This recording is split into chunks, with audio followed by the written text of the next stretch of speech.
Giving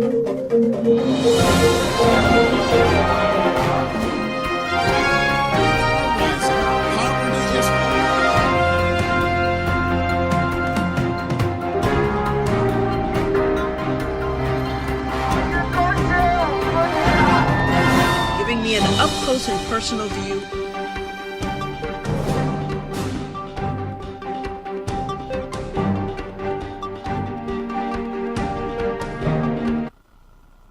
Welcome back to the JoAnne Powell Show. I am JoAnne. We are coming to you from the World Center of Broadcast Media at WCOB in Hollywood.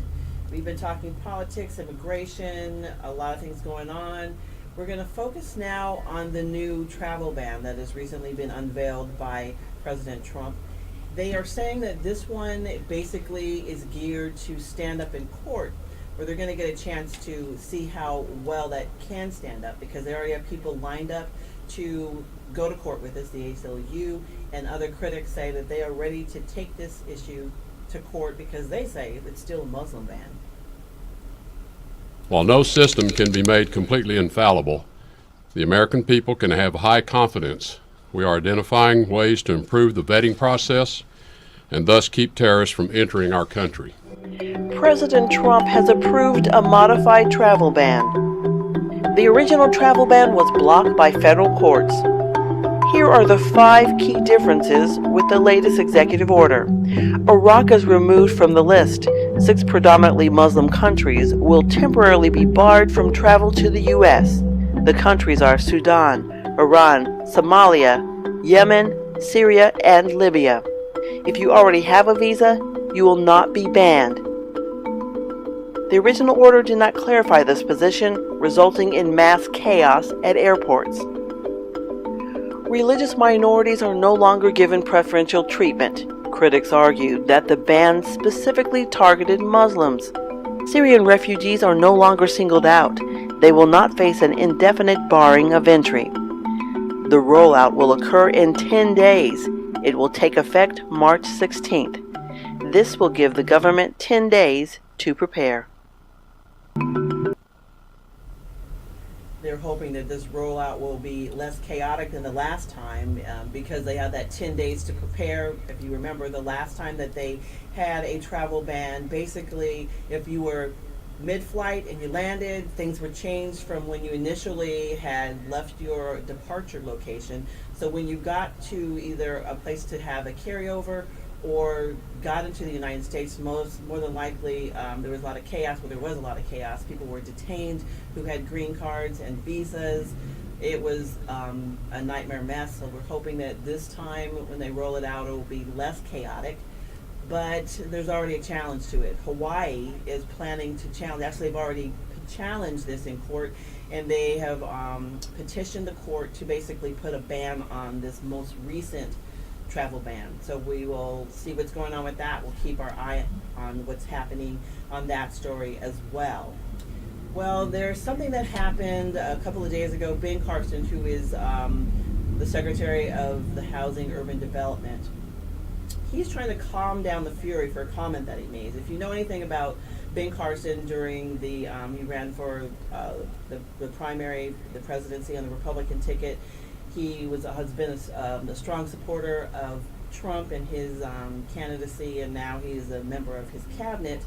He always would say controversial things. Well, this time he has made a comment where he compared slaves to immigrants coming to America. Take a listen.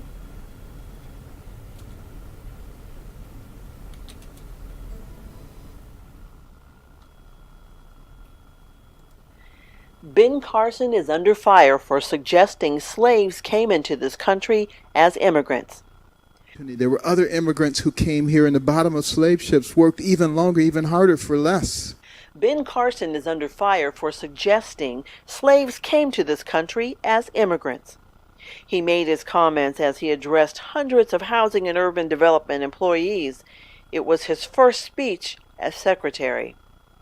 They too had a dream that one day their sons, daughters, grandsons, granddaughters, great-grandsons, great-granddaughters might pursue prosperity and happiness in this land.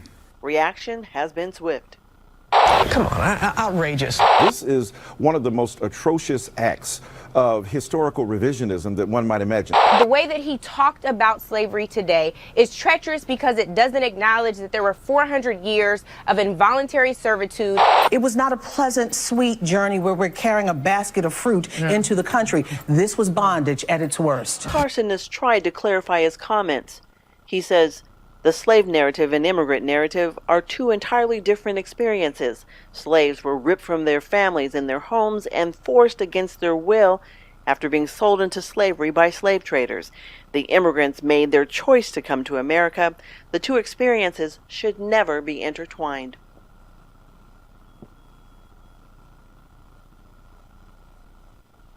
Well, does Carson's Facebook post do enough? Well, probably not. It would have been really nice if the African American experience could have been like the immigrants coming to America trying to follow their dream, but that was not the case. So really, when it comes to the Trump administration, including Ben Carson, they really need to think before they speak or tweet, I'm thinking. Okay, well, we have run out of time. We've had a great show. You've been watching the JoAnne Powell Show. We'll be right back here next Wednesday at 1 o'clock Pacific time. Until then, do something nice for someone in need. Take care. If you are an adult that began college and has not finished your college degree, let me put it to you straight. If your lifestyle and your standard of living is not becoming to you, then you should be coming to us, Oakwood University Elite Program. We are the fast, flexible adult degree completion program for the busy adult, like you. Register today. Go to oakwoodleap.com or call 256-726-7098. It's time to leap. For years, people have trusted McKay's Family Mortuary. We're part of your community and we'll take care of the details. We offer a variety of memorial services, including sea scattering and cremation. According to the Federal Trade Commission, the average funeral cost is over $9,000. We have complete funeral chapel service starting at only $31.25, casket included. Direct cremation starting at only $9.95. Visit one of our 5 locations and meet our caring and diverse staff. McKay Family Mortuary. Let us be the shoulder to lean on. Thanks to Oakwood University and the LEAP program, I have now a college degree. So to the Spanish-speaking members of this community who feel that the LEAP program is something you should consider, I would say, ánimo a la universidad.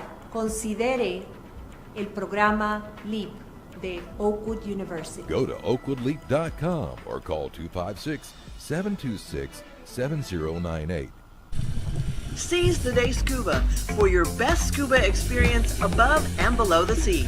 You'll find friendly staff, experienced PADI certified instructors, and state-of-the-art scuba equipment and gear. Join our dive club and we'll help you plan memorable scuba excursions. Immerse yourself. Seize the Day Scuba, serving Southern California. Call 949-220-0500 to create your scuba experience. When I first started into the program, yes, I had doubts. I was really impressed with Oakwood University, with the faculty and the staff and the student body. It was a really good experience, and I would definitely recommend it to anyone who was thinking about going back and finishing their degree. Register today. Go to oakwoodleap.com or call 256-726-7098.